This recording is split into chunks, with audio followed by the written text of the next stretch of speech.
म तेज प्रसाद काफ्ले यस डियरवाक लर्निङ सेन्टरमा नेपाली विषयको प्रशिक्षक रूपमा कार्यरत छु। आज हामी कक्षा 9 अन्तर्गत पाठ 12 आङ साङ सुकी भन्ने अन्तर्राष्ट्रिय जीवनी अन्तर्गत रहेर आज हामीले व्याकरणको विषयलाई अगाडि बढाउनेछौँ। त्यसो त आज हामी शब्द निर्माण प्रक्रियाका चरणमध्ये 5औं श्रृङ्खलामा प्रवेश गरिसकेका छौँ।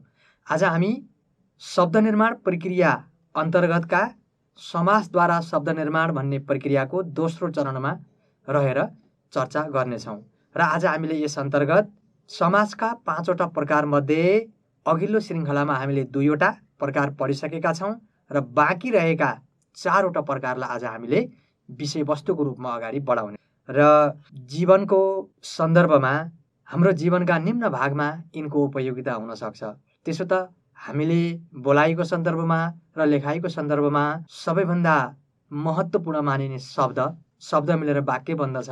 त्यो शब्द कसरी बन्दो रहेछ, ती शब्दको निर्माण प्रक्रिया के रहेछ भन्ने कुराको ज्ञान हामीलाई हुन्छ र हामीले सही ठाउँमा सही प्रयोग र सही लेखन गर्न सक्नेछौँ भन्ने मलाई विश्वास छ। ल त आजको कक्षा हामीले सुरुवात गर्न गइरहेका छौँ। आजको हाम्रो विषय त्यसो त समासद्वारा शब्द निर्माण अन्तर्गत आज हामी दोस्रो श्रृङ्खलामा छौँ र आजको शीर्षक सबैभन्दा पहिला शब्द निर्माण प्रक्रिया, यस अन्तर्गत समासद्वारा शब्द निर्माण र कसरी समास बन्दछ भन्ने चर्चा हामीले अघिल्लो श्रृङ्खलामा गरिसकेका छौँ। त्यसैलाई आधार टेकेर आज हामी अगाडि बढ्नेछौँ। आजको हाम्रो विषय रहेको छ समासका प्रकार अन्तर्गत आज हाम्रो 3 नम्बर बुँदा हामीले सुरुवात गर्छौँ। हामीले अघिल्लो श्रृङ्खलामा कुरा गरिसकेका छौँ जस्तो समासका 6वटा प्रकार हुन्छन्: अव्ययीभाव, तत्पुरुष, कर्मधारय, द्विगु, द्वन्द्वः, बहुव्रीहि है। र हामीले अव्ययीभाव र तत्पुरुष समासलाई अस्ति व्यापक चर्चा गरिसकेका छौँ र आजको हाम्रो तेस्रो नम्बर बुँदा शीर्षक हुनेछ, म 3 नम्बरै लेखेर अगाडि बढ्छु है त, कर्मधारय। कस्तो हो त कर्मधारय समास भन्ने कुरालाई स्पष्ट पार्न म तपाईहरुलाई केही उदाहरणहरू यहाँ प्रस्तुत गर्न चाहन्छु। जस्तो विग्रह, यहाँनिर समास लेखौँ। समस्त शब्द पनि भन्छ समासलाई है। त्यसो त समास र विग्रह भनेको मैले व्यापक कुरा गरिसकेको छु। समास भनेको दुई वा दुईभन्दा बढी शब्दलाई जोड्ने प्रक्रिया हो भने त्यो जोडिएको शब्दलाई विभाजन गर्ने प्रक्रिया विग्रह हो। यो कुरा चाहिँ बिर्सनु हुँदैन तपाईहरुले। मैले फेरि एकचोटि चाहिँ पुनरावृत्ति गरेँ है। जस्तो हेरौँ, विग्रहमा दियो गुरु प्लस आमा, गुरुआमा, यसै गरी मामा माइजू, मामा माइजू, यसै गरी भानिज दाई, भान्दाई, यसै गरी अणु प्लस बम, अणुबम। त यहाँ मैले प्रस्तुत गरेका समास र विग्रहमा हेर्नुहोस् त, गुरु पनि नाम हो, आमा पनि नाम हो। त्यसैले नाम र नामको बीचमा यहाँ मेल भएको छ है। एउटा उदाहरण मैले यहाँ पेश गरेँ। यसै गरी अझै अगाडि जाउँ। विग्रह समास जस्तो कालो प्लस माटो, काली माटी, यसै गरी महान गुरु, महागुरु अथवा महान ऋषि, महर्षि है। नीलो डाम, नीलडाम, यसै गरी आधा वैंश, अधवैंशे। यसरी हेर्नुहोस् त, कालो यहाँ शब्दमा के होला? शब्दवर्ग अन्तर्गत कालो विशेषण हो, महान विशेषण, नीलो विशेषण है, माटो नाम। यसरी विशेषण र नामको बीचमा मेल हुँदा बन्ने समास कर्मधारय समास हो। यसै गरी अझै अगाडि जाउँ। रातो प्लस पिरो, रातो पिरो, श्याम प्लस सुन्दर, श्याम सुन्दर, यसै गरी नीलो प्लस कालो, नीलो कालो, यसै गरी शीत प्लस उष्ण, शीतोष्ण, यहाँनिर सन्धि पनि भयो है। त यसरी यहाँ प्रयुक्त भएका समास र विग्रहमा प्रयुक्त भएका, जस्तो विग्रहमा हेरौँ रातो पिरो, हेर्नुहोस् त विशेषण हो है त। यो विशेषण र विशेषणको बीचमा मेल हुने। यसै गरी अझै अगाडि बढौँ। विग्रह हेर्नुहोस्, चन्द्र जस्तो बिन्दु, चन्द्र जस्तो बिन्दु, चन्द्रबिन्दु, गहुँ झैँ गोरो, गहुँ गोरो, घन जत्रो टाउको, घनटाउके, बामन जस्तो पुड्को, बामन जस्तो पुड्को, बामपुड्के। यसो मैले यहाँ लेखिरहँदा के कुरा मनन गर्नुभयो तपाईँहरूले यसो विचार गर्नुहोस् त। चन्द्र जस्तो बिन्दु गहुँ झैँ गोरो, हेर्नुहोस् त यहाँ यो बिन्दुलाई चन्द्रमासँग तुलना गरिएको छ। यहाँ प्रयुक्त भएको यो बिन्दु चन्द्रमासँग तुलना गरिएको छ है। गोरोलाई गहुँसँग तुलना गरिएको छ, टाउकोलाई घनसँग है, पुड्कोलाई बामनसँग। यसरी उपमा, हामी उपमा भन्छौँ है, र उपमेय, उपमा र उपमेयको बीचमा यहाँ मेल भएको छ र शब्द बनेको छ। यो शब्दलाई पनि हामी कर्मधारय समास भन्छौँ। यसै गरी अझै अगाडि जाउँ। भव रूपी सागर, भवसागर, द्रव्य रूपी पिशाच, द्रव्य पिशाच है त। द्रव्य भनेको पैसा, पिशाच भनेको राक्षस, पैसाका लागि जे पनि गर्ने भन्ने अर्थ है। यसै गरी जीवन रूपी चङ्गा, यसै गरी सुगा रूपी रटाई, सुगा रटाई। यसरी आरोप र आरोप्यको बीचमा मेल हुँदा, आरोप र आरोप्यको बीचमा मेल हुँदा बन्ने शब्द कर्मधारय समास हो। त्यसो भए अब हामी कर्मधारय समासलाई के भन्न सक्ने भयौँ त भन्दा, नाम र नामको बीचमा मेल हुने, विशेषण र विशेषणको बीचमा मेल हुने, अथवा विशेषण र नामको बीचमा मेल हुने, साथसाथै उपमा र उपमेय, आरोप र आरोपको बीचमा मेल हुँदा जुन शब्द बन्दछ त्यो शब्दलाई हामी के भन्छौँ? कर्मधारय समास भन्छौँ है त। यति कुरा बुझ्नु पर्यो। अब हामी अर्को विषयमा प्रवेश गरौँ र अर्को विषय रहेको छ हाम्रो 4 नम्बर दिएर अगाडि बढौँ, द्विगु समास। सजिलो छ यो समास है। ल हेर्नुहोस्, यसका पनि म केही उदाहरणहरू देखाउँछु तपाईँहरूलाई। सबैभन्दा पहिला लेखौँ यहाँनिर विग्रह समास है। जस्तो दुई बाटाको समूह के होला? दुई बाटो होइन, दो बाटो, दो बाटो। यसै गरी 3 फलको समूह के होला? त्रिफला। यसै गरी अझै अगाडि बढौँ, 4 मासको समूह, मास भनेको के? महिना, चौमास है। त्यसो त मास भनेको दाल पनि हुन्छ, तर यहाँनिर मासको प्रयोग महिना है त। 4 मासको समूह चौमास। यसै गरी अझै अगाडि बढौँ, 5 रत्नको समूह के होला? 5 रत्न होइन, पञ्चरत्न। यसै गरी अझै अगाडि बढौँ, 6 कोणको समूह के होला? षट्कोण। यसै गरी 7 कोशीको समूह के होला? सप्तकोशी। अझै अगाडि बढौँ, 8 धातुको समूह अष्ट धातु है। र अन्तिम एउटा उदाहरण लिउँ, 9 रत्नको समूह, 9 रत्नको समूह नव। मैले धेरै उदाहरणहरू यहाँनिर पेश गरेँ। हेर्नुहोस् त, केही देख्नुभयो? सबैमा अङ्क आएको छ है। 2, 3, 4, 5, 6 यसरी अङ्कसँग चाहिँ द्विगु समास आउने गर्दछ। हामीले यो कुरा चाहिँ पहिला बुझ्नुपर्छ है। निश्चित सङ्ख्या बुझाउने, हेर्नुहोस् त 2, 3, 4 यहाँ निश्चित सङ्ख्या बुझाएका छन् है। निश्चित सङ्ख्या बुझाउने है, सङ्ख्यावाची विशेषणसँग, अङ्क भन्ने बित्तिकै यिनले विशेषण बुझाए है। निश्चित सङ्ख्या बुझाउने सङ्ख्यावाची विशेषणसँग नाम शब्दको मेल हुँदा समूहवाचक नामको अर्थ बुझाउने शब्द के हुन् त? द्विगु समास हुन्। यहाँनिर 7 विशेषण छ, कोशी नाम छ, यी दुईटाको बीचमा मेल भएर समूह नै बुझायो यहाँनिर, त यी शब्दहरू के हुन् त?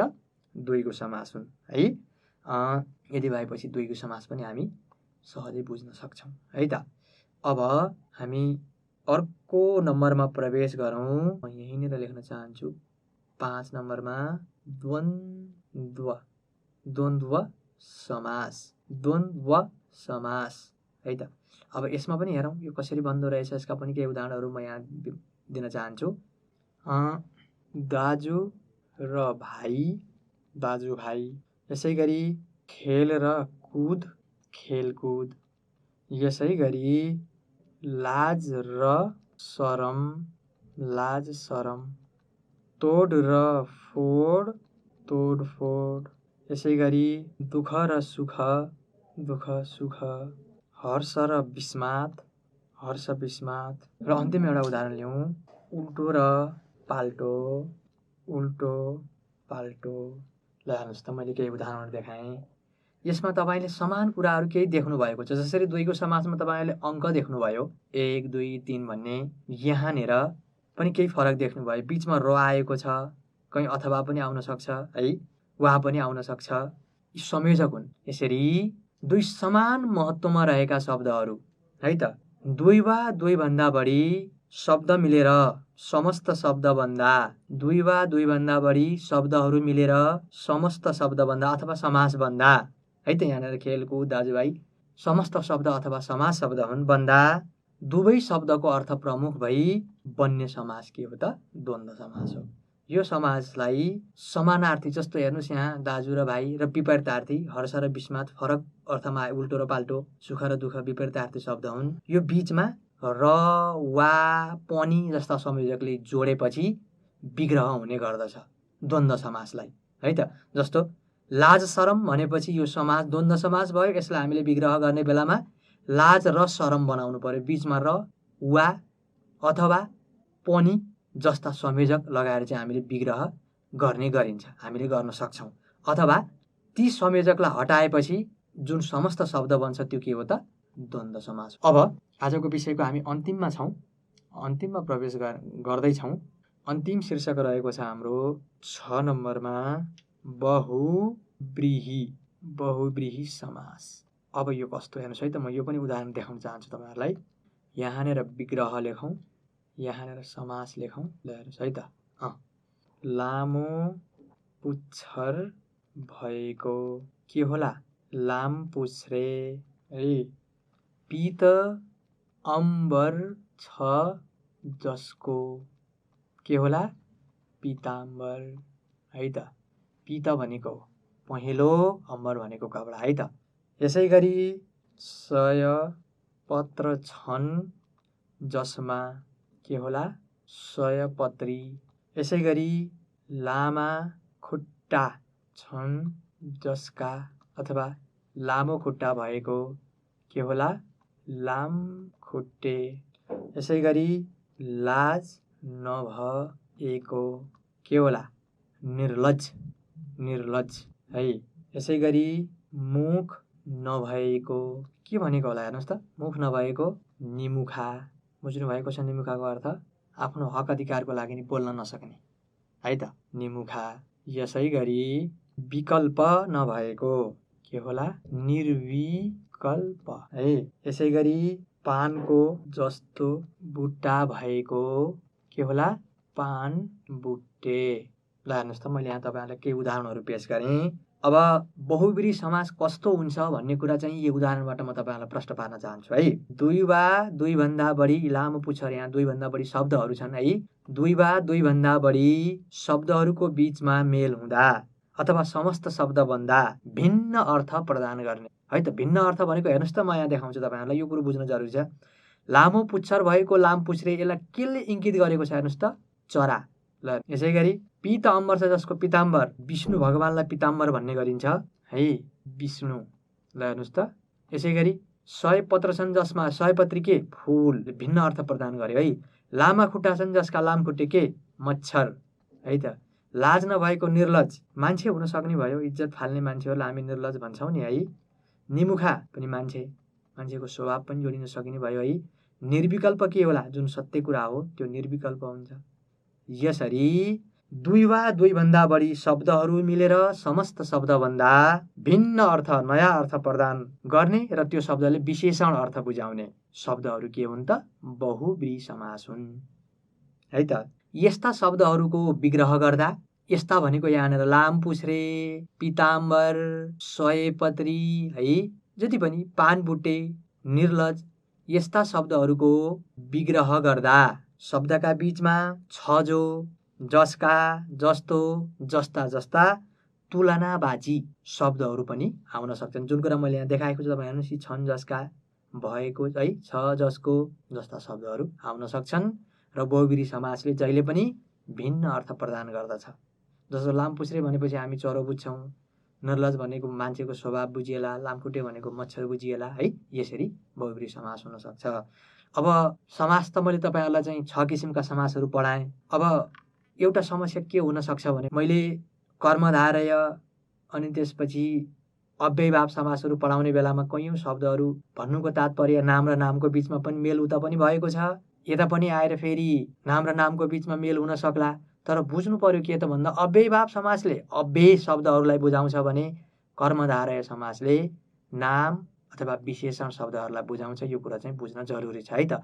अब अङ्कसँग जस्तो यहाँ एउटा हेरौँ, 9 तला भएको के भन्ने, हेर्नुहोस् त म यो उदाहरण लेख्छु है त यहाँनिर है। 9 तला भएको के होला, समास गर्दा 9 तले भयो। अब यसलाई कुन अन्तर्गत राख्ने, अङ्क आउने बित्तिकै हामीले अघि दुईको समास भन्यौँ, तर अब यहाँनिर 9 तला भनेपछि यसले छुट्टै अर्थ प्रतीत गरेको छ, घर हुन सक्ला है त, त्यसैले यो बहुब्रीहि समास हो। यस्ता भेदहरू हुन सक्छन्। तर हामीले अब एकदमै महत्त्वपूर्ण बुझ्नुपर्ने कुरा के हो त भन्दा विग्रह भनेको के हो, समास भनेको के हो र समास कसरी गर्ने र विग्रह कसरी गर्ने भन्ने कुरा चाहिँ हाम्रो दिमागमा बलियोसँग चाहिँ बस्न जरुरी छ। हामी पाठको अन्तिममा आइसक्यौँ। आज हामीले शब्द निर्माण प्रक्रिया अन्तर्गत समास प्रक्रियालाई अगाडि बढायौँ, जस अन्तर्गत दोस्रो श्रृङ्खलामा हामीले चारवटा समासका प्रकारहरूलाई चाहिँ हामीले अगाडि बढायौँ। अव्ययीभाव तत्पुरुष, कर्मधारय, द्विगु, द्वन्द्व र बहुब्रीहि समासलाई चाहिँ हामीले आज अगाडि बढायौँ। र अब तपाईँहरूलाई चाहिँ म गृह कार्य दिन चाहन्छु र यो पाठको साथसाथै बुझाइको दृष्टिकोणले पनि के बुझ्नुभयो भन्ने कुरा चाहिँ सहज हुन सक्ला। के गर्नुहोस् त भने तपाईँहरूको किताबको पृष्ठ म लेखिदिन्छु है, पृष्ठ 117 र 118 व्याकरणको अभ्यासमा 2 नम्बर, 3 नम्बर र 4 नम्बर यो चाहिँ गरेर लिएर आउनुहोस्। नजानेका कुराहरू कक्षामा छलफल गरौँला। यद्यपि अझै पनि कुनै समस्या छ, बुझ्नु भएन भने हामी सहयोग गर्न तयार छौँ। त्यसका लागि हामीलाई इमेल गर्न सक्नुहुनेछ। हाम्रो इमेल ठेगाना रहेको छ